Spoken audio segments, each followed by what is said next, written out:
We went to drive to Oregon, where I grew up, to show the baby off, right on, show the baby off to my parents. They live in Portland. And then, I don't know if you heard, but Oregon caught fire at that point, just the whole state. And so like, oh, let's stay put. And then California got jealous and it caught fire too. And so we lost our minds. I think a lot of us did that during the lockdown. And we drove 3,338 miles, I think, to Boston, Massachusetts from Los Angeles with a 6-week-old, just like weird pioneers in an electric car going across the country. And it was a great thing to do. I'm proud of us. I can't believe we made it. I can't believe I did that. Like 2 weeks ago, I was sitting on my porch with my 1-year-old, and I remembered I live in a cul-de-sac that echoes, and I went, Jesus, fuck! Like I just screamed it. My baby got startled, because it just hit me. Like, I did, what the, what? What? It's nuts, you know? But we met every kind of person. And it was enlightening and enriching because I met people I would diametrically disagree with online, but face to face, we got along fine because we were all going through this big thing together. I think the problem is maybe the internet.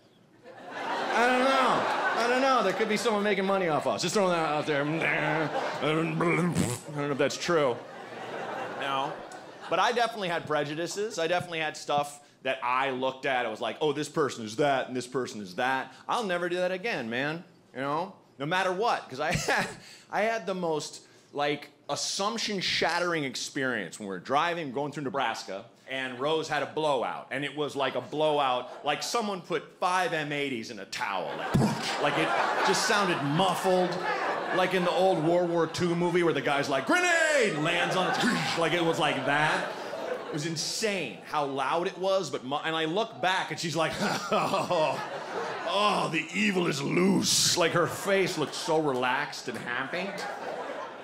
And it was my turn. Like my wife's like, your turn. And the stench filled the car like, oh God. We pull over and I take her out and I look and the closest business is a place called Thunder Road, which is a biker bar / family restaurant. That's actually a thing.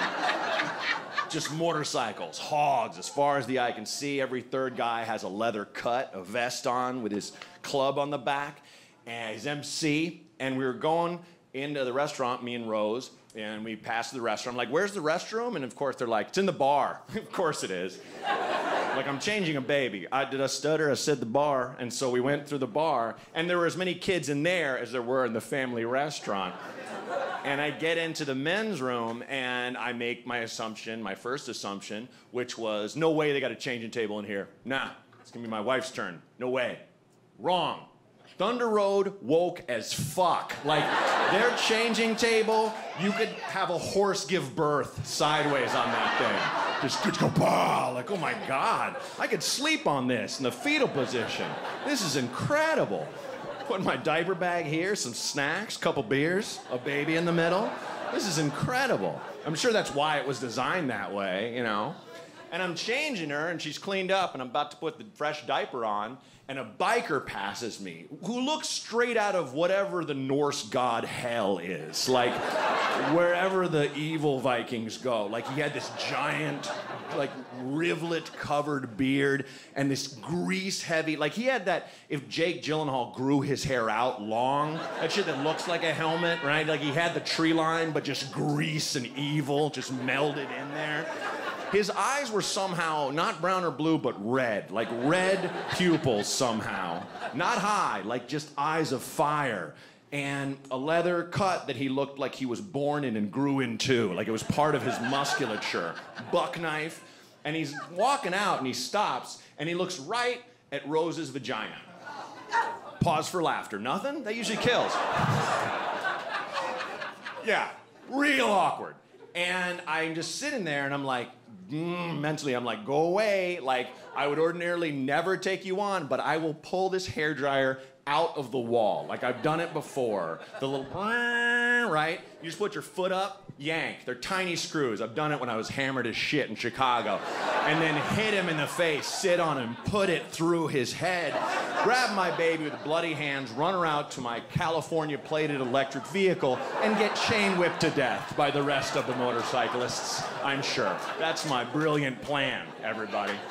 So I'm sitting there worried, and then he goes, "Yeah, that's a rash." What? He's like, "I don't want to make things weird." Like, we're so there. You made it weird 50 seconds ago when you were staring. He's like, "I don't want to make it weird, but I got 4 of those, and that's a rash." "I got 4 of those? You mean kids? Those things?" "Yeah, 2 I won in a card game, 1 I got at a garage sale. 1 me and my old lady made natural, and I've seen my share of a diaper rash, brother. That's a rash."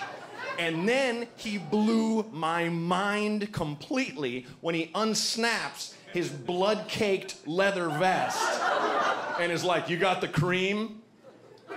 And I pull out the same tube of diaper cream, and I'm like, "Got it right here, brother." And he's like, "Right on, brother. Stay strapped." And he walks out. Oh my God. Oh. I still wake up in the middle of the night to this day and go, "He had the cream." And I go back to sleep. Peacefully. Right next to his buck knife. Amazing.